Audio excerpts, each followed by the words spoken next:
Well, hi, everybody. Welcome back. It is good to be with you again. Had a little week off there to get some time once the season seemed to finally be over. But we got a Super Bowl in the books and 4 or 5 days under our belt, and we're getting ready to go to the Combine. So the NFL offseason came and went, and you didn't even know it. We just missed you for a week. Welcome back to our ShawLocal.com Bears Insider podcast. I am Hub Arkush, along with our Shaw Media Group sports editor, Kyle Nabors, and of course, our Chicago Bears Insider beat reporter, Sean Hammond. And guys, it's good to see you again this morning. For anyone who wonders, who's listening to our podcast, how I can see them, we do this every Friday morning, unless we notify you otherwise, at 9:30 Chicago time, and we do it via StreamYard, so it is a live, both video and audio broadcast. All you have to do to join us, if you want, is go to StreamYard. You can go to YouTube,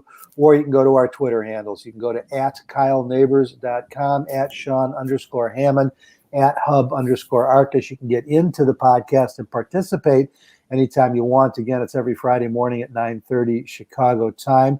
And if not, if you prefer to just listen to it as a podcast, that's great. But then we just suggest you either go to iTunes or the App Store on your phone or ShawLocal.com and download so you have a subscription. It comes to you automatically every week. And anytime we're not going to be here Friday mornings at 9:30, we will let you know. So, guys, a lot and not a lot has happened, at least not a lot that's easy to report on in the few weeks now since things have settled down. But not only is Ryan Poles the new general manager of the Chicago Bears, of course, Matt Eberflus, the new head coach. They now have a full coaching staff in place, most of that new since the last time we talked. And so, Sean, I guess we'll start with you. Any general thoughts, observations about how they put this staff together and what it looks like? Well, it seems to me like there's a lot of young, hungry coaches, and I think that can be a good thing. You know, we don't have as many, lifers, if you will, or guys who have been doing this for several decades. And I think if you look at, coaching staffs around the league, there's a lot of teams that have been able to put together really good coaching staffs with that formula. And you look at the Bengals and a lot of those coaches, hadn't, I should say, done it on the big stage until really recently. And I think that's a good thing for the Bears. They got some position coaches who are really ready to prove themselves.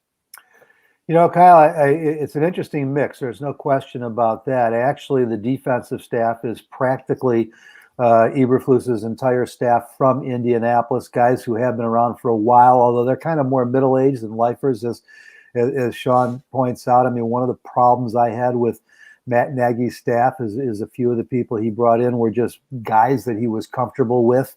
But maybe we're on the backside of the coaching hill. In this case, these are guys, still climbing along with Eberflus. And on the other hand, on the offense, he went for one of those young guns we talked about in Luke Getsy, and Getsy has clearly put together his own staff. Andrew Janocko, the quarterback coach, early 30s guys. You look at Chris Morgan, not young, but certainly, young middle-aged by NFL standards, the offensive line coach. On the other hand, you get a guy like Tariq Cohen, who is a career guy and one of the more highly respected wide receiver coaches in the league. He'll be the passing game coordinator as well. And Richard Hightower, a guy who was here with us in 2016 as an assistant to Chris Tabor, had 5 pretty good years in San Francisco, and probably had the most impressive performance in the playoffs of any special teams coach we can remember.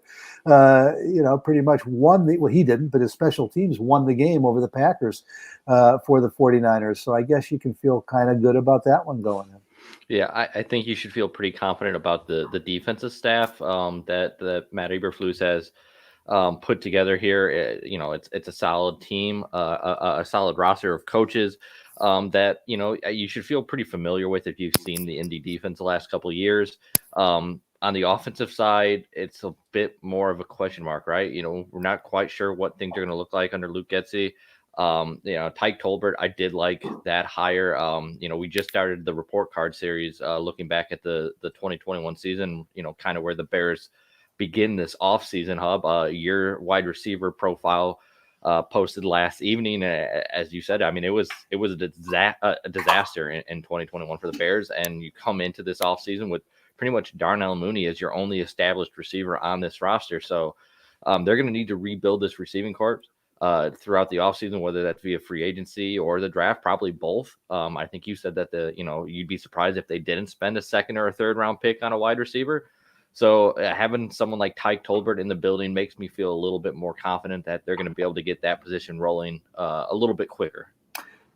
Sean, it's a good place to start as we get ready for the offseason, because it's one of the strangest situations I can remember seeing in a lot of years of doing this. Other than Darnell Mooney, the only 3 wide receivers currently under contract to the Chicago Bears are Daz Newsome, one of last year's 6th-round picks, Simba Webster, a special teams guy who was brought over from the 49ers, I believe, last year with a lot of return experience, basically no receiver experience, and then Isaiah Coulter, who's been on a couple practice squads and is an interesting prospect. The only NFL receiver on the roster right now is Darnell Mooney. And so to think that they're not going to have to try and approach it both through free agency and the draft, I don't know what else they do. Yeah, you have to take that approach, I think, to this situation. You just don't have the bodies. And I think you're right, Kyle. They need to look for some veteran experience in free agency. And they also need to address it in the draft, because, you need so many guys at that position, and they've had a really, they had a lot of veterans last year, and they've had Allen Robinson for several years, who's been that guy that they can lean on, or at least up until this year. And it's hard to see them replacing that production, and it's going to take a lot of work to do that. Guys, Kyle, I'll come back to you. I guess part of my concern is even in Newsome, Webster, and Coulter, because of the lack of production and injuries last year, they got on the field. These are not guys who and I just, there's nothing to suggest. I mean, maybe Newsome with more opportunities, he was a rookie, but you need at least 5 guys who can catch passes in the NFL. A lot of teams have 6. And so, we can't understate the size of this job, of putting this group back together. And it's not by any means the only thing the team needs to do to be competitive, but you can't even have the conversation. And, what is it connected to? Obviously, the main focus of this organization for the last 12 months, good, bad, or indifferent, is developing Justin Fields, finding finally your franchise quarterback. Well, if you don't give him NFL targets, it's going to be hard for him, regardless of who the coaching staff or what the offense is. Yeah, absolutely. And I mean, we've talked about this a little bit before, that the Bears are in pretty decent cap shape. But they're not going to be able to tie up a ton of money at wide receiver, because they do have other positions they really need to address. And you look at the free agent pool, it's a really deep pool. Luckily, like, you don't have to score on Devontae Adams or even who's another couple of big names that I'm like. Mike Williams, I think, would look great Williams, in a Bears uniform. Certainly, Christian Kirk is a guy that a lot of people have their eyes on. I know, Sammy Watkins is he a 1 or a 1.5? We don't really know. You've got the kid Will Fuller, who seemed to have number 1 talent but has never shown it. I mean, there's all kinds of ways. He shows it, but then he pulls a hamstring after 2 weeks of it and doesn't come back for another 6 weeks. Yeah, I'll give you another one that's interesting, guys. Is I'm sure the Saints would consider trading Michael Thomas at this point. And now you're talking about, when healthy and with his head on straight, a top 3, top 5 receiver in the league. So there's options out there, but how they're going to do it. And that's what, not all of them will break the bank either. You're going to probably be able to get 2 of those mid-tier guys if you really want to, and then add a 3rd guy in the draft.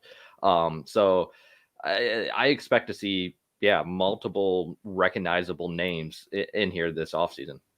Sean, also the problem is a little bigger than we've even identified, because you move over to tight end. The only tight ends under contract right now are Cole Kmet and Jesper Horsted. As much as I'd love to see Jesper Horsted become an NFL tight end, he obviously is a specialty guy, a U-type guy, a move guy who maybe is always going to be a tweener. I can't imagine. I'd have no problem with it, but I can't imagine Jimmy Graham is coming back. I can't imagine. I guess Jesse James could be back, and that would be fine.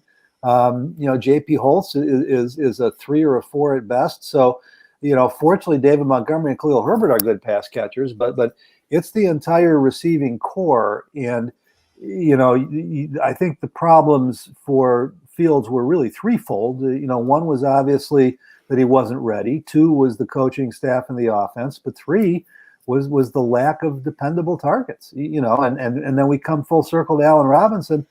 Allen Robinson has indicated, as much as you can take out of social media and tweets, several times since the end of the season, he loves Chicago. He's trying to suggest either he's covering his behind so he's not the bad guy when he leaves, or he genuinely would still be open to reasonable negotiations. The problem now is, what are reasonable negotiations after the season that they had last year? And so that's why it's so hard to see Robinson coming back. And you have to ask the question. I mean, some of it was clearly, the poor quarterback play. Some of it was the offense and the adjustments they made, because it was obvious to me in training camp they were trying to target Mooney more and Robinson less. And some of it was, the hamstring and the COVID. But was any of it, has Robinson lost a step? I mean, at 28, between his 27 and 28-year-old year, you wouldn't expect that for any reason. We didn't see signs of it in the preseason, but you can't eliminate that possibility either based on the way the season went.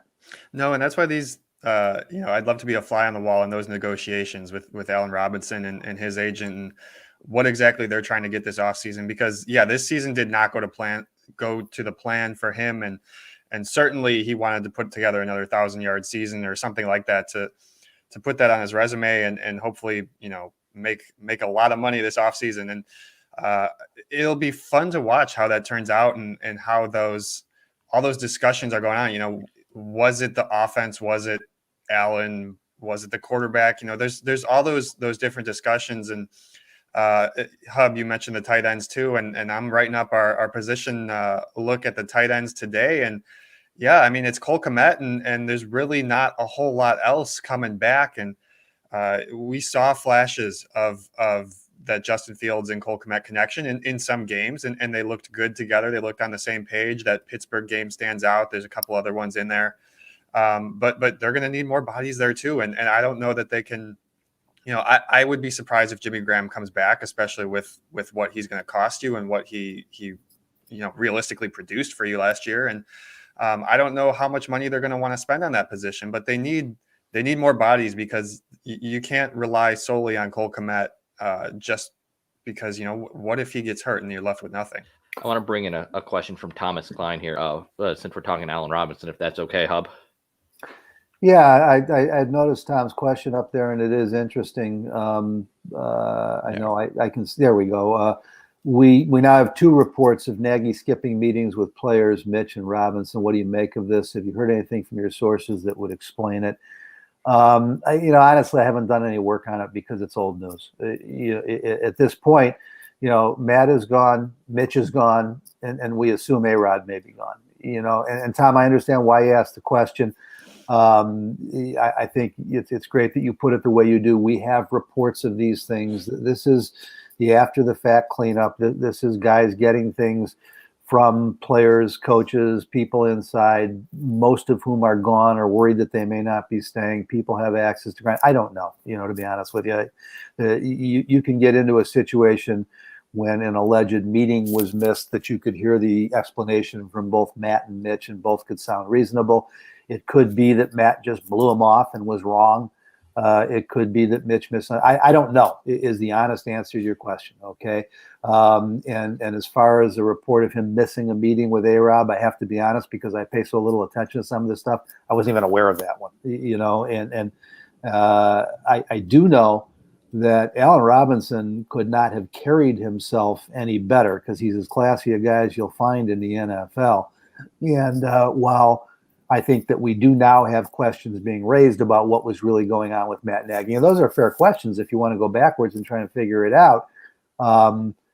Why he would have soured on Allen Robinson. I mean, geez, Sean, this is a guy coming off back-to-back, 100 catch, 11, 100, 1,200 yard seasons. It just doesn't make any sense. I know the negotiations were not pleasant at times, and I can just tell you from a neutral perspective, knowing what the final offers on the table were from really reliable sources, and knowing that the Bears were a lot closer to reality than Robinson and his agent, maybe that aggravated Matt, but I don't know that Nagy was ever even aware of the negotiating part of it. I know he wasn't involved in any way. They wouldn't have come to him to ask him if they could spend an extra $500,000. So Tom, I'm not saying it's nothing. I can't give you a good answer. I don't know, Sean, you might have a different perspective on that. Well, I do know that the Allen Robinson, I believe the story was, and this came from A-Rob. He was on Steve Smith's podcast a couple of weeks ago, or maybe a week ago, and told the story that between the end of the 2020 season, when they lost to the Saints in the playoffs, he didn't hear from Matt Nagy for 5 months until, OTAs or whatever it was. And so it came from A-Rob. So from that perspective, I'm inclined to believe him, that he says that. But it was actually, I don't know, if you go back and listen to that conversation, it was really interesting because Steve Smith was kind of grilling A-Rob a little bit and saying, well, why didn't you pick up the phone and call him? And they had a little back and forth about that and how these relationships between a coach and a player should go and maybe how Allen could have handled it better too. And as far as, the Mitch thing, I don't know a whole lot about that either. Certainly these situations, we know Matt Nagy could have handled some of these situations better, and there's a reason he's no longer the coach now. So from that perspective, I'm kind of with you. I mean, I think it's in the past now. We're moving forward with these new, all three of those guys are gone at this point, or, Allen's probably gone too. And I don't know that there's a lot. I don't know that we need to dig into it per se. Yeah, Tom and Kyle, I mean, to my point, Tom, as Kyle just said, now you asked the question, a report about, Matt missing a meeting with Robinson. And yet if that's the report that Sean's referring to, there was no meeting. They just didn't have one, which is different from missing a meeting. So that's why, Kyle, when we start to dig into this stuff, if they were still here, then I'd be a lot more concerned about it. But we know that Matt Nagy isn't. And I hope Allen Robinson is back. I love the guy, and I think he's a really good receiver. I'm just hard pressed, and particularly with the shape the Bears are in right now. I mean, here's what's going to happen with A-Rob. He's going to have to sign a 1-year prove-it deal with somebody, and it's not going to be anywhere near the $18 million he got last year, which made him the third highest paid receiver in the league. That's fair or unfair. It doesn't matter. That's not what this is about. And Bears desperate at the position. Maybe they get a bargain that way, and maybe they do take a chance. We've got to get to know Ryan Poles a little bit better before we have any sense if that's even a consideration. There's just no way to know that yet. I mean, Allen Robinson put on a good face publicly throughout last season when it came to the negotiations. I think it was pretty clear that behind the scenes he was pretty upset with the way those negotiations were handled, whether it was justifiable or not. The thing that we're never going to know, and we're just going to see finger pointing at this point, which is why you guys talk about it's not really worth digging into, is if it affected his on-field play, or that's what we don't know for sure. And we've seen both sides through the media kind of. It's not as much as I wouldn't go as far to sling mud, but they're definitely pushing their angle a little bit. So it's kind of hard to parse. Yeah. And it doesn't, serve any purpose for the Bears unless, again, there is a chance that A-Rob would come back. Yeah. I mean, really that's the only, that was, if it was worse than we've been led to believe on Allen Robinson's part, that would be something that would keep the Bears from wanting to pursue him, bringing him back here, which we'll probably never know. Yeah, I mean, as far as the time he missed, the 3 weeks with a hamstring is not excessive at all. And you could see the second he went down on that catch in Pittsburgh that he came up grabbing that hamstring and limped off the field. Then he got COVID, and he was vaccinated. So I mean, I don't know how they could have issues with any of that, but. Again, we don't know everything that was going on behind the scenes, so it becomes a lot tougher to comment on. I do know, kind of getting back, though, to what we were talking about, is in order to have a passing game and in order to develop a quarterback, you got to give them basically 8 targets. I mean, you got to have 5 receivers and 3 tight ends that you trust. And right now, the Chicago Bears have 2. You've got Darnell Mooney and Cole Kmet. And Darnell Mooney, who is a tremendous player for being a 5th-round draft choice out of Tulane and is coming off a really good year, is a number 2. Make no mistake about it. He still has issues with drops. He's undersized. He's not going to win a lot of contested balls for you. He's a great route runner. And the really, puzzling thing to me about Mooney, guys, is that we know he's got, sub 4.4 speed. 4.37, I think, is the reason they drafted him. we've never seen him able to really take advantage of that speed. I mean, now, again, some of it may have been the quarterback play, but how often do we see him trying to take the top off the defense and them connecting when he does? No, the play that stands out to me more is that screen pass that went for, I don't know, 70 yards or something like that. I forget which game that was. That was at Soldier Field. But you're right, Hub. We don't see that those deep shots as much. Guys, you talk about functional football speed, and Marquise Goodwin may be the fastest guy in the league. If not, he's top 3 or top 4. And yet you look over his career, he's not only never become a great receiver, he's never become a consistent deep threat. He had the 1 year in San Francisco where he caught 55 balls, almost for 1,000 yards, averaged 19 per catch. But even here in Chicago, I mean, the one time that he appeared to run away from everybody was on what we thought was the winning touchdown against the Ravens until Baltimore went right back down the field. But that was on a blown coverage, where he was 10 yards behind the corner who thought he had help inside apparently and didn't. So, I love Darnell Mooney. I think it's great that you have a solid number 2, but what complicates this pursuit a little bit is that you got to find a 1. Those guys are hard to come by and expensive. And if you don't have a better 3 or 4, you still don't have enough. Yeah. It's you like the upside of Darnell Mooney, but he is a number 2, and I guess the real question is there someone in free agency outside of Davante Adams that you feel is a strong number 1? I mean, how? Well, I mean, yeah, and Davante Adams is going to be another interesting case, guys, because clearly, if they want Rodgers to stay in Green Bay, they're going to have to find a way to get him Davante Adams. And right now, I don't know how they do. I mean, I agree with you. Over the cap, the only way they get significant cap relief is if Rodgers moves. So that's the puzzle. So let's assume that Davante Adams is on the open market. He's 30 years old this year, guys. He is one of the 2 or 3 best receivers in the NFL right now. There's no question about that. But look at what happens, to these guys without any real notice. I mean, what happened to A-Rob this year? What happened to Odell Beckham Jr., between New York and Cleveland?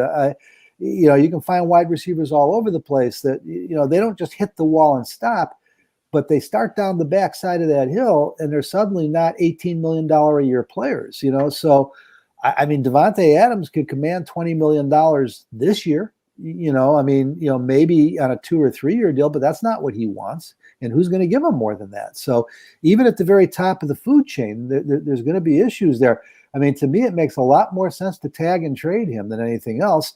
But depending on the deadlines and the cap restrictions, I don't even know if they can tag him, but I don't know how they get down to the cap level before they trade him is the problem. Yeah, I mean, they are in cap hell. I was trying to look through their roster last night a little bit to see, what potential maneuvers they could make to really free up a good chunk of cash. And I mean, outside of letting Aaron Rodgers walk in some fashion, I couldn't figure it out in a fashion that would allow them to keep both Rodgers and Davante Adams. Well, and Davante Adams isn't the only free agent they got to deal with. Devondre Campbell, they made the best free agent signing in history on a 1-year prove-it deal. Now he's an all-pro at 27, and they got to re-sign him or their defense goes right back to where it was. They had problems at tight end all year last year because Robert Tonyan was hurt after getting, 10, 11 touchdowns the year before. Robert Tonyan is a free agent. You got starting guard Lucas Patrick as a free agent with Elton Jenkins coming back off of ACL surgery. They got a long list of their own guys that they have to consider re-signing just to kind of keep this thing intact. And so apparently Brian Gutekunst better be better than Aaron Rodgers thought he was. I'm definitely biased here since Robert Tonyan Jr. is a McHenry County kid, but we're talking about what the Bears need in free agency and needing more depth at tight end. They need a playmaker at tight end. I think Tonyan showed that in Green Bay before the ACL tear. I think he'd look he'd be interested in a Bears uniform. I think you're right, and I get the hometown part. The problem is that him and Cole Kmet are the same player. Tonyan is not really, even though he's a former quarterback, isn't he? Yes, Indiana State. Yeah, but he still is more. I'm sorry. He they was in moved- high they- school. yeah, they played moved him to wide receiver receiver. in college. Right. Yeah. So I mean, you can say he's a move tight end. You would think he is with that background, but when you look at his body type and his speed and athletic ability, he's not a top end, move tight end. He's not a guy you're going to want to line up in the slot a lot or be able to move around the way you could with a Jimmy Graham or, the way they do with guys like Travis Kelce. I mean, Gronk is a traditional Y. And I think that, I don't know, I'd have to go back and watch more tape of Tanya, and I just don't know that him and Kmet gives you the kind of difference that you get between Kmet and Graham, which isn't necessarily a bad thing. It'd be nice to see him come home. And the Bears do have some cap space, and they do have a need. So I'm not ruling it out, Kyle. I don't know that he's the ideal match that I would see with Kmet. Yeah, I get that. I kind of look at it more, and maybe I'm trying to think of the archetype a little bit more. Kind of a situation like the Hunter Henry, Jonnu Smith pairing in New England last year. I kind of look at it in that fashion. Mm-hmm. But let's see. We got some questions here. We got a question. This happened, I believe, while I was away here, and I don't know much about Brent Salazar. So see if you guys have any thoughts here. Well, I don't know much about Brent Salazar, but I do know something about the position that they brought him in to fill. And, Clyde Emmerich, he said they call it the Clyde Emmerich Director of High Performance. It's a job that they've literally named after Clyde. We called him the legend. He was part of the organization for 50 some years, an Olympic power lifter in the 50s, the guy who brought basically free weight development to the NFL, and was still working until a couple of years ago, even as cancer started to become difficult in his 90s. And so basically in Brent Salazar, if you're replacing that job, you're bringing in a weightlifting workout expert, and that's fine. I assume Brent Salazar is a good guy for the job. What puzzled me a little bit, though, Sean, is that I think they retained Matt Nagy, strength and conditioning coach, didn't they? I think that was the only hire from the old staff. I got to go back and look at that because I'm drawing a. I believe, Hub, that he has since disappeared off the roster of coaches. Did he? Okay, because I knew that I saw his name there, and I didn't know if it was because he was under contract or so. If in fact what they're doing is combining that job and making him, in essence, a strength and conditioning coach, then it is significant because that is a big change. But I didn't know if Brent Salazar was an add-on with this new title that they created, or if basically that's what they're calling the strength and conditioning. So I'm going to have to do, I'm just being honest, I got to do some more research and look into that before I can really say much. I would think that that's what they're calling the strength and conditioning. It was Jason Lascalzo previously, and he is not listed among their coaching staff anymore. Okay, because on the day that they sent the alert that the coaching staff was complete, his name was still there. His name was still there. You're right. You're right. So we will have to confirm that for you. But in answer to the question, I mean, it's not a coaching group that are well known around the league in terms of good, bad, or indifferent. But it certainly is significant, in terms of keeping a team healthy, keeping them in shape, rehabbing injuries. He would work hand in hand with the team. Now, the other name that I haven't really looked for one way or the other is Andre Tucker, who, of course, was the team's head trainer and his staff. And so I don't know for sure what they're doing there either. So until we get that whole group complete, and know if there is a change in approach, it's pretty hard to have any comment on it. All right, let's go over here to Eric Lopez. Hub. Eric wants to know, with all the upcoming free agents on the Bears roster, any idea what the potential camp picks they were getting? Oh, comp picks. None, Eric. That's first. Well, let me rephrase that. This year's free agent list, they will get a comp pick if Allen Robinson signs elsewhere. I'm trying to think if they lost to James Daniels or a Bilal Nichols, there's a very good chance that they would get comp picks for them. They're not going to get anything for a Jimmy Graham or a Jesse James. They probably, I don't know if they'd get anything for a Tayshaun Gibson or not, But with all these players, while there is the potential to get picks, those would be in the 23 draft, not in the 22 draft. The comp picks come a year later. In this draft, they will have no compensatory picks, or at least that's the strong projection. And yes, you lost Mitch last year, but it's based on the contracts they signed. And Mitch signed a backup quarterback contract near the minimum. So that's not going to generate any compensatory picks. What exactly, if you, this is probably a much larger question that we have time for here, but can you give a quick kind of sliding scale for how those picks are determined? I can't, Kyle, only because it is not a stationary target. This is the compensatory pick thing. There's a couple experts out there. The guy that I follow is at overthecap.com, and he's been really good over the years in getting close in his projections of comp picks. And I do know that it is a combination of the contract the player signs, the value of that contract, how he produces over his first free agent season. That's why the comp picks don't come until the following year. And there is some kind of sliding scale in comparing them to other players and how they performed and where they were drafted. It's a very complicated formula. I don't pretend to understand it. As I say, there are a couple guys out there pretty good at projecting it. And for anybody who wants to go to overthecap.com, because their guy does a really nice job of projecting and explaining, and I'm sure could explain it much better than I can. All right. We got a question from Mike Johnson, a pretty simple one here. Any news on Tariq Cohen? No, and it's not because I'm not trying, guys. Sean, I don't know if you're any different. Asked the question repeatedly at the end of the season of the old Matt and Ryan. I did ask in our shorter one-on-one. I can't remember if it was Ryan or the new Ryan or Matt that I asked, but I asked them what they knew. And the answer is no. I thought it was fascinating that Tariq won the team's Ed Block Courage Award, which goes to a player who shows great courage in coming back from and overcoming injuries and rehabbing and being a great teammate and a great member of the community. But I don't think I've ever seen it to a guy who was rehabbing and didn't get back on the field. It's felt kind of strange.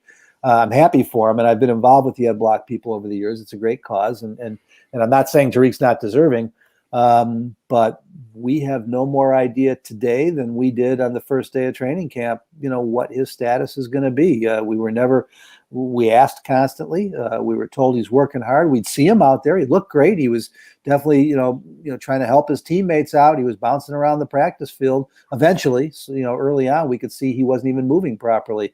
But, why he never got back on the field and whether he will again, Sean, it's a bit of a mystery.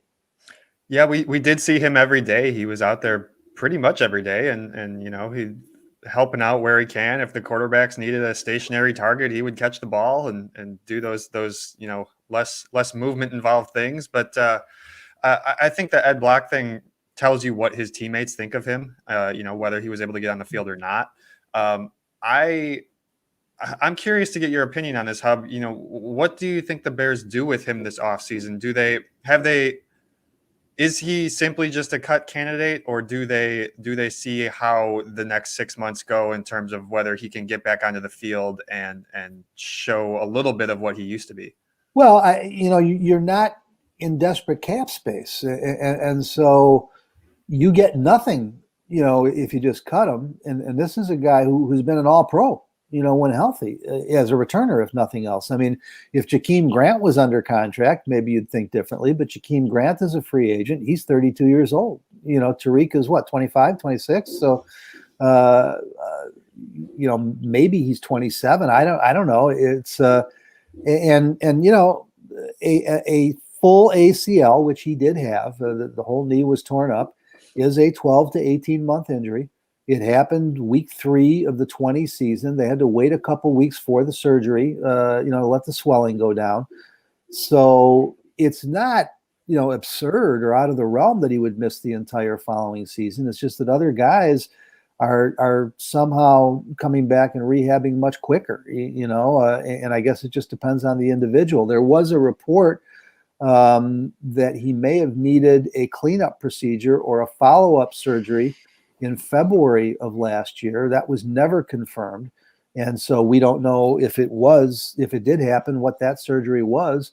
So, I mean, it's possible that with one more offseason, he's back and he's the old Tariq Cohen, and you don't want to give that up for nothing. I think if you were really pressed against the cap, and I don't know what the cap savings would be. I'd have to look at that. I don't even know if it's a significant cap savings. So it's not like your roster is so loaded at the position that that you can't afford to keep him around. I can't imagine Damian Williams is going to be back. I don't think they're terribly worried whether Ryan Nall or Artavis Pierce is back.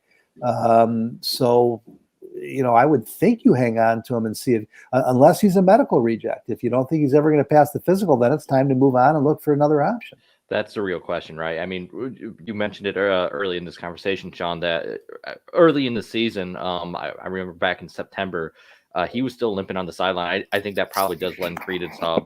We don't know. This is just speculation that there was, there probably was, I shouldn't say probably even, I think there was a potential of a cleanup operation like that for him to still be limping in September and for him to miss the entire season. That just is really uncharacteristic for an ACL tear at this juncture. So it becomes, is he healthy? I think the cap hit or the cap savings, Sean, I don't know. I think it's it around was like 5 $3 million or something like that. It wasn't super it's not huge. It's not enough that it's going to stop you from signing the people that you want. I don't think. Yeah, Kyle. The only thing I would add here, just so we're clear, is that if there was a cleanup procedure, it was last February before we saw him again back out on the practice field. So the fact that he wasn't really limping, he just wasn't moving, comfortably or naturally, and that would have been after the cleanup procedure too.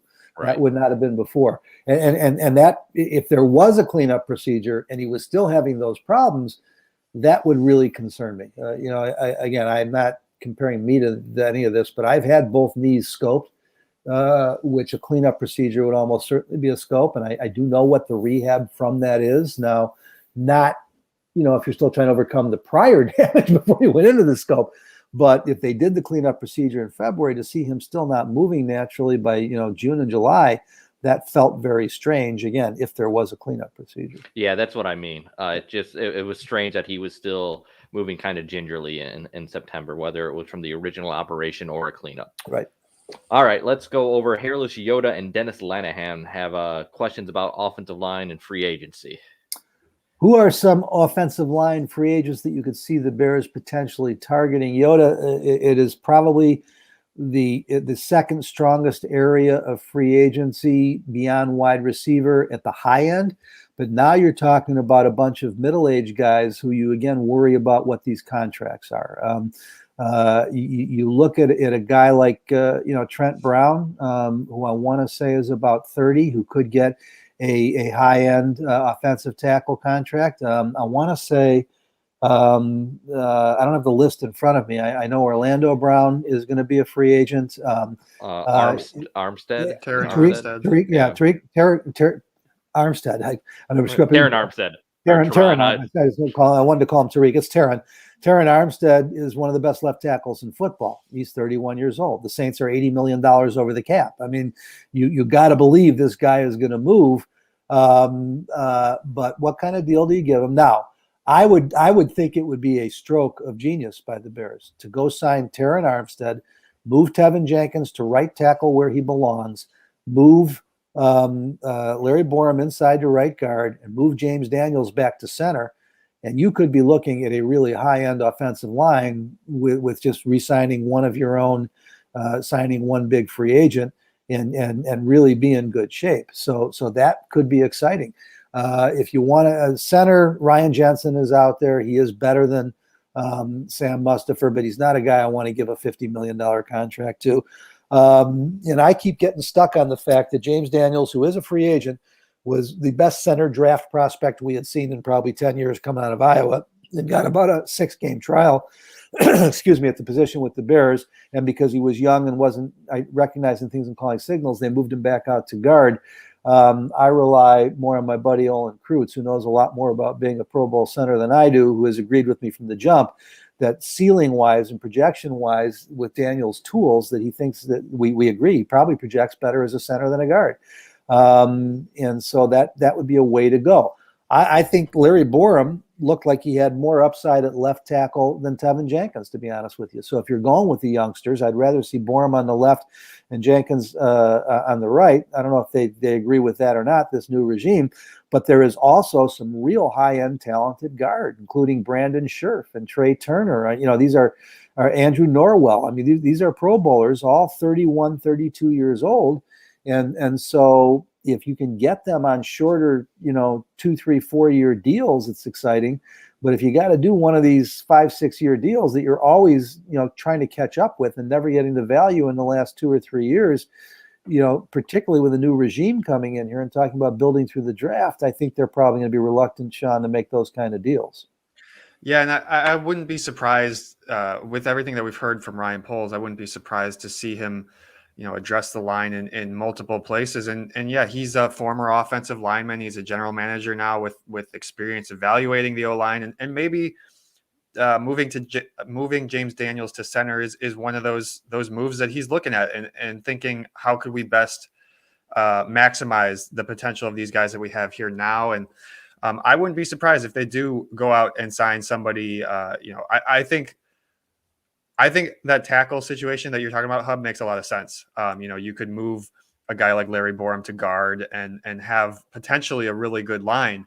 I also would expect them to look for a lot of depth and maybe use 1 or 2 picks on some linemen as well. I know they have limited picks, but from what Ryan Poles is saying, he understands the importance of having depth on that offensive line because guys are going to get hurt.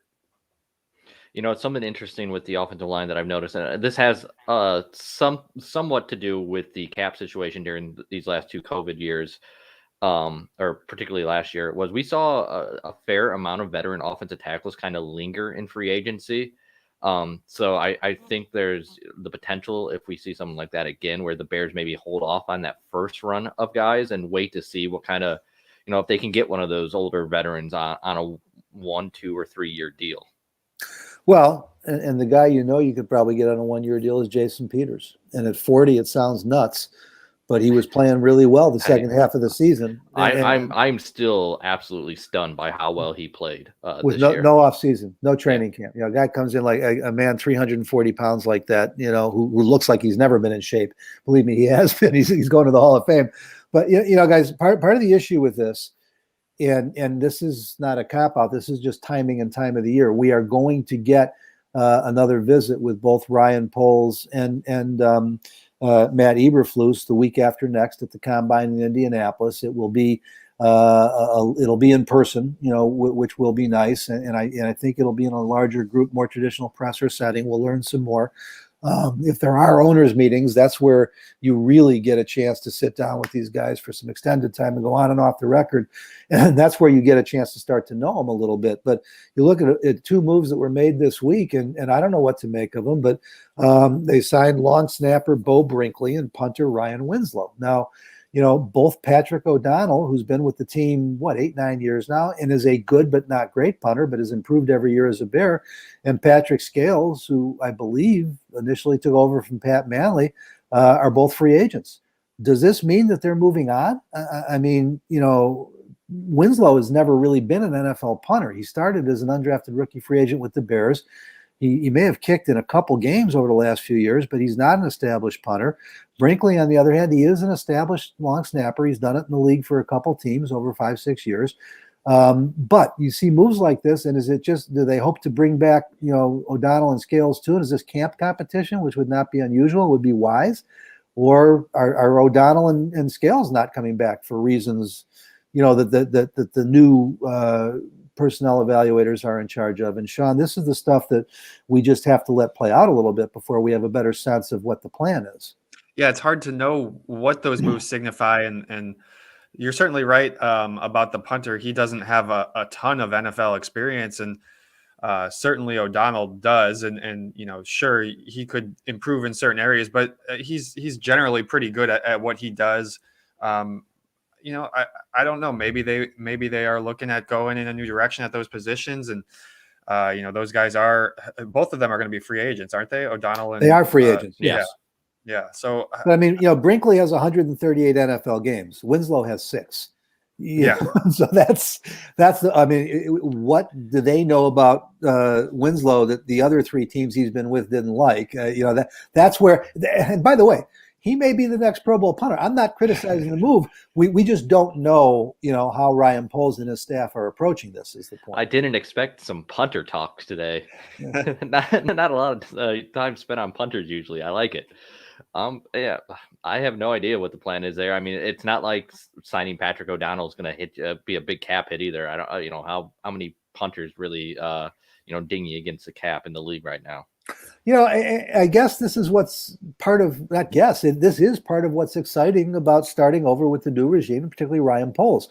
This guy's been a personnel director in Kansas City. I mean, he's been working this for the last 10, 11 years. He has a pretty good handle, I assume. And if not, he brought in Ian Cunningham to help him, who also has a pretty good handle, I assume, on the talent around the league. They had already done their preparation, their in-season preparation for the draft this year in Kansas City and Philadelphia. So, I mean, it's not like these guys are coming from college or they're novices. They've never done this before.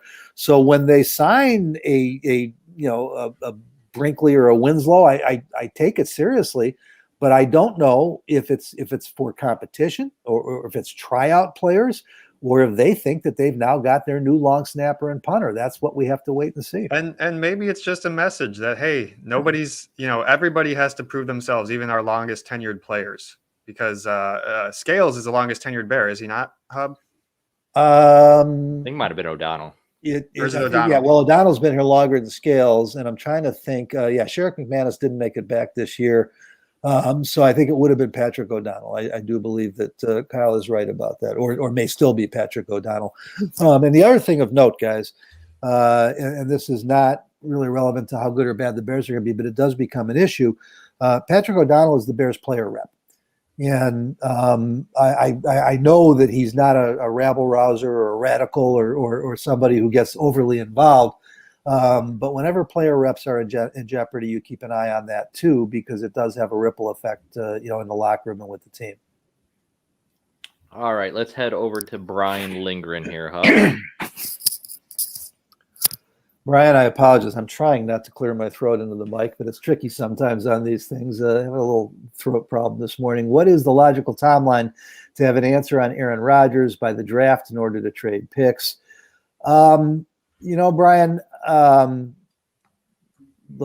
don't know if there's a logical timeline. I think there's, ideal and not so ideal.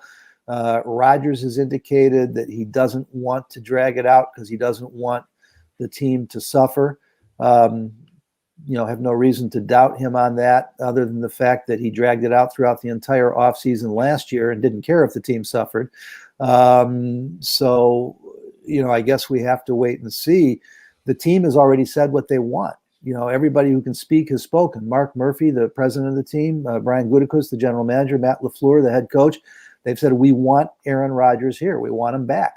So it isn't a question of what the Packers want to do. It's a question of what Rodgers wants to do. And I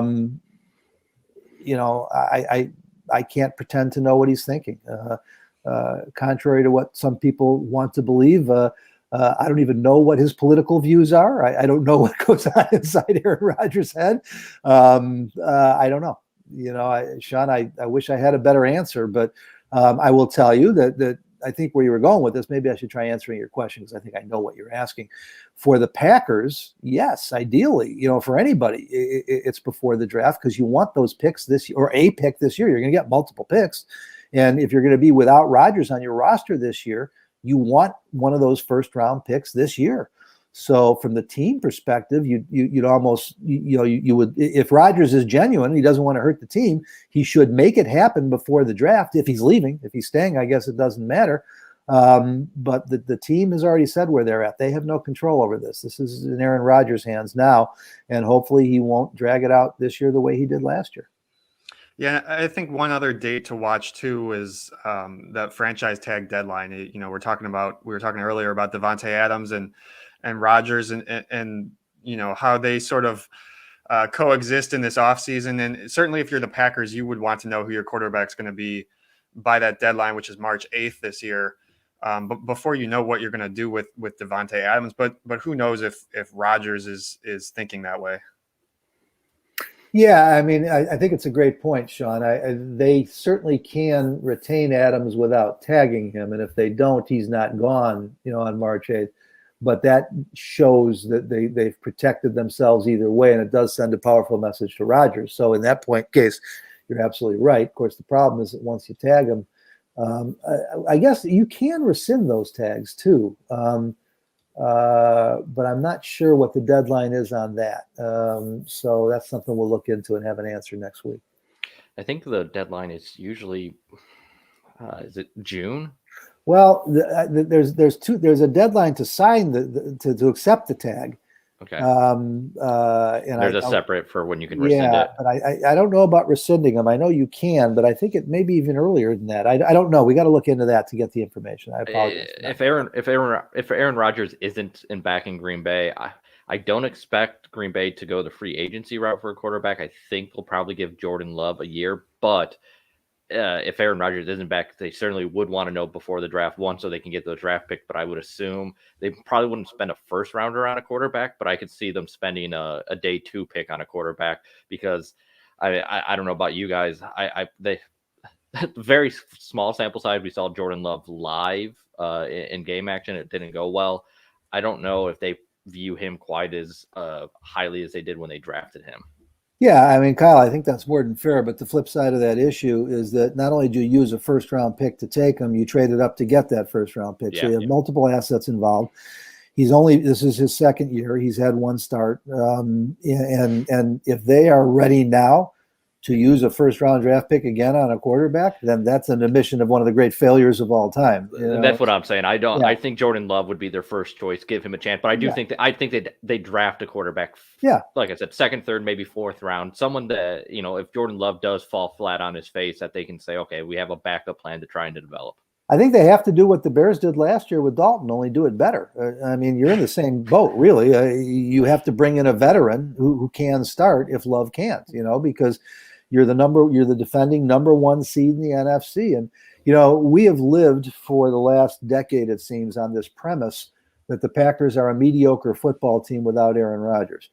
When you look at this year's Pro Bowl selections, when you look at this year's All-Pro roster, when you look at the Packers' record this year, it argues that may not necessarily be true. He is not the only talent on the team. Now, I'm one who's advanced that theory, so I'm not, criticizing anybody else for believing that. But if Rodgers is gone, the idea that the Packers curl up in a ball and die is ridiculous. I mean, there is talent on that football team. And if Love is not the answer, but you get another veteran quarterback who is capable of winning games, they're going to try and continue to contend and compete while they look for the next Rodgers. So I would think that they would do both if Rodgers isn't back. I would think they'd bring in a veteran and draft one and hope that Jordan Love, people have forgotten because it was 15 years ago. Aaron Rodgers spent 3 years on the bench, before he became a starter and was pretty bad the first half of that first season. So I'm sure they're going to give Love a shot, but before they decide to write off that experiment. So quickly to wrap up Aaron Rodgers talk too here, what if he's not back in Green Bay, where would you put kind of, if you could rank maybe the top spots you think he could land? Well, you look at the teams that are quarterback needy. I think everybody's already got him in Denver. Denver and Tampa, right? Well, yeah, and I'm not sure why Denver, other than it's closer to California, or again, there's this perception that we know Aaron Rodgers and what he wants and what he's looking for lifestyle wise. I don't know. I don't know if Denver appeals to him or not. Tampa has another issue, though, in that they are about even with the cap, but they have more starting players who are free agents than any other team in the league. And even if they got Rodgers, they're going to have a hard time keeping the core of that group together. Pittsburgh is absolutely needy at quarterback. Washington has got to find a quarterback. We don't know what the Russell Wilson situation is in Seattle. Guys, I have felt from the beginning that if something were going to happen here, the thing that made the most sense was a straight up swap of Rodgers for Wilson, and then you supplement with draft picks one way or the other if you have to. Rodgers is worth more than Wilson, but Wilson is 4 or 5 years younger. And again, Rodgers can try and control this. He can refuse to report to Seattle, but would he? I don't know. Would Wilson allegedly gave the 4 teams he wanted to go to last year. I don't think Green Bay was one of them, were they? I know the Bears were, but I don't think so. Yeah, I mean, would he go back? Would he go to Green Bay? He played at Wisconsin. I mean, if you want to talk logical, to me, if teams are going to do this, that's the one that makes the most sense. Would it be insane to think that San Francisco could make a play? Like if they decide, okay, we're going to move on from Jimmy Garoppolo, could a Trey Lance package, I don't know if John Lynch would consider something like that, but if they say this is our window now, we don't want to, worry about the upside of a young quarterback. Let's go get Aaron Rodgers and give ourselves a 2-year window. Do you think they'd do something like that? I would certainly hope not. I mean, they spent 3 first-round draft picks on Trey Lance, and he hasn't played yet. And by the way, and when he was forced into duty, he was better than Justin Fields, I think it would Trevor be Lawrence or Zach Wilson. I mean, I think it would be insane too. I do think that we've seen teams act a little more aggressively in terms of when they feel they have that window open. It's the only reason I brought it up. Yeah, but Kyle, I think more to the point, and people miss this, the only reason to move on from Jimmy Garoppolo is Trey Lance. I mean, Jimmy Garoppolo, he's got one of the best records of starting quarterbacks in the NFL. And oh, by the way, he just beat Aaron Rodgers and the Packers in Lambeau for to go to the title game. So I can't imagine that. I get why you'd ask it, but no, I can't really imagine. Yeah. I'm looking for fun outside of that. I think that Aaron Rodgers in a Niners uniform on that roster would be a lot of fun. I guess I'm hoping beyond hope. Just I enjoy a good football situation. Well, I mean, one of the few things we do know about him personally is that that's the team he grew up cheering for. That's where he's from. I mean, that we know he'd like to go there, but I just, I would think it would be the Packers that would have to be thrown in first-round picks to make that deal. I don't know how else that makes sense. Now, if they like Trey Lance enough, he's worth, probably first-round picks. Now you're writing off, what's his name, Jordan Love. But at this point, boy, there's a lot of wasted resources in there going both ways. So it'd be interesting, though. It'd be a story. We'd have at least 3-4 columns out of it if they do it. Hey, that's what we need in the offseason. Give us stuff to write about. All right, we're running here at an hour. We got one more question from 8 Hour Vibes, and it's a pretty good place for us to end here. Here you go, Hub. 8 Hour Vibes wants to know, if Ryan Poles decides to trade players for draft picks, who do you think is the most tradable? Well, certainly David Montgomery and Darnell Mooney are tradable, but what they're going to bring in return is going to be probably multiple lower day 2 or even day 3 picks. If you're talking about getting you're looking for somebody you get a first-round pick for? I don't think they have anyone, do they? No, I would think you'd get maybe one. Mac. You get one for Khalil Mack. It'd be somebody who wants to win now. You probably could get maybe a 1 and a 3 maybe for Khalil Mack because plus you get rid of that contract. Robert Quinn, maybe you get a 2. More likely you get a couple 3s. Eddie Jackson. Maybe you get a 3. You're not dealing Jalen. I would hope you're not dealing Jalen Johnson. You're not dealing Roquan Smith. That's about it. You don't have a lot to offer in the trade market. The only blockbuster deal is Justin Fields, and I wouldn't do that, knowing what the quarterback class looks like this year. And there's nothing in free agency. And I still believe, in Justin Fields as a prospect. But if you're looking to make a big move, that's probably the only one you can make. I don't know, guys. Am I missing somebody? No, I don't think so. I'm looking over the Bears on Over the Cap right now, and yeah, those are the names that jump out. I mean, I think Eddie Goldman is probably going to be a cap casualty. I suppose.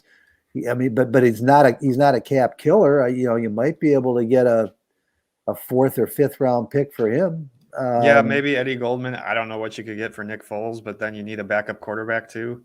Yeah, I don't think you can get anything for Nick Foles. I don't think you can get anything. The perception is you're going to cut him. I mean, typically when you're talking high draft picks, we're looking at what? Quarterback, wide receiver, offensive tackle, edge rusher. Edge rusher. Yeah, that's why Khalil Mack. I mean, look, hey, Von Miller at 33 and a free agent, Denver just got a 2 and a 3 because the Rams wanted to win now. So you've got Khalil Mack just turning 31 and under contract for a few more years. And once you get that contract, you could massage it so you can make it more cap friendly for you. So yeah, I mean, you can get a 1 for Khalil Mack, but is that 1 going to give you the same value as Khalil Mack, over the next 2 or 3 years? That's the evaluation you have to make there.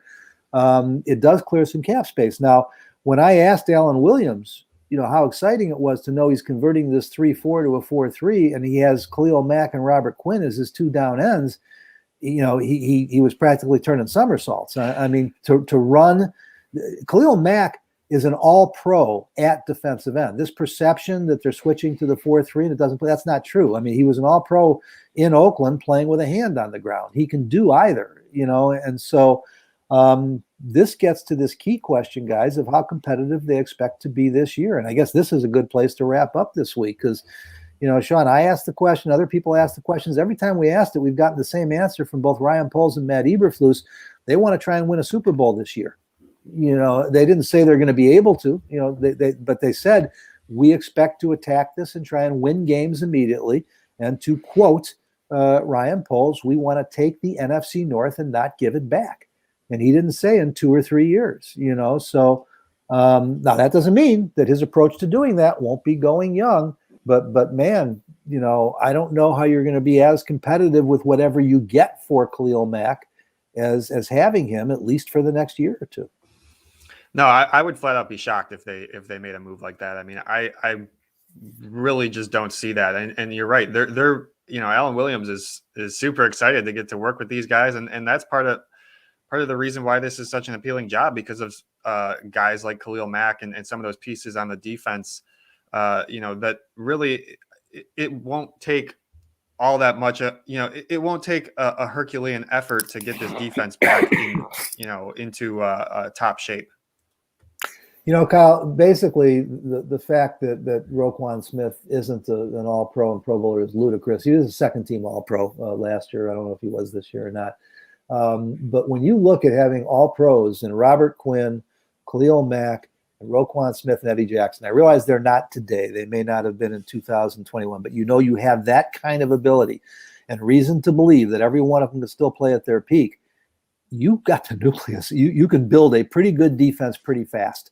And my guess is that that's what they're thinking about doing. Dave Wanstedt, who's my buddy, co-hosts our Pro Football Weekly TV show, and of course, former head coach of the Bears, the Dolphins, University of Pittsburgh.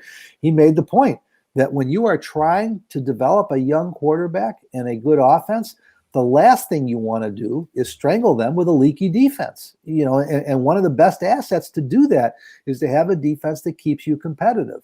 So my best guess is that that's Ryan Poles and Matt Eberflus's plan, but that's just my best guess. I agree with you. The defense is ready to win now. You have a quarterback that you drafted highly on his rookie contract. We saw, when you get the QB position right, we saw with the Bengals. I mean, Joe Burrow was sacked 70 times, and they were in the Super Bowl and nearly won the game. If Justin Fields progresses and you have that defense built on the other side, this team is a team that can compete quickly. So I don't know if that's going to happen, but that's definitely the way I expect the Bears to approach it, which means I don't expect them to trade someone like Khalil Mack. I think they're going to go into this with the cap space that they have and say, we're going to try and win this year. Well, and just to go a step further, guys, there are 2 moves that I think they're going to make, which are on Eddie Goldman and Danny Trevathan, because I think Danny is probably, again, a medical. I'd love to have him back for his leadership, for his ability when he's right, but we've seen the problems now. Those 2 moves done post June 1, I believe, clear another $11.5 million in cap space. So, Yep. You've got 48 players under contract now. You only have to have 51 to qualify for the cap. That's who gets measured against the cap. They've got about $25 million in cap space. They can get to 35 or 37 fairly painlessly, and that's enough money to be able to maneuver and do what they want to do. The unfortunate part is that they've only got 5 picks this year, 5 draft picks. They've got their 2, their 3, 2 5s, and a 6. And even though you don't value the 5, 6, 7s as much as you do the other picks, only having 5 choices does handicap you a little bit. But at some point, you got to bite the bullet and live with it, because now next year you're back to a full complement again, plus the cap gets better, and you're continuing to evolve your situation. So at any rate, guys, we are out of time. It is good to be back together again this week. We will be back again next Friday at 9:30. And as a matter of fact, in 2 weeks, Sean and I will be back fresh from the combine. So lots of development, lots of good stuff coming. A lot of news is going to start to break. The best place to get it is at shawlocal.com for our NFL analysis and our Bears Insider reporting. Again, if you're listening as a podcast and you enjoyed it, but you want to join it, you think we need more questions, better questions, please join us every Friday morning, Chicago time, 9:30. Live. All you have to do is go to @Kyle Nabors on Twitter, go to @Sean_Hammond, go to @Hub_Arkush. It'll get you right into our live recording of these podcasts, and we will be able to take your questions and try and answer them. Also, get to shawlocal.com to see all of our coverage. We are 365, 24/7. So thanks for being with us today, and hope you have a great weekend, or depending on when you're listening to this, and we will visit with you again next Friday.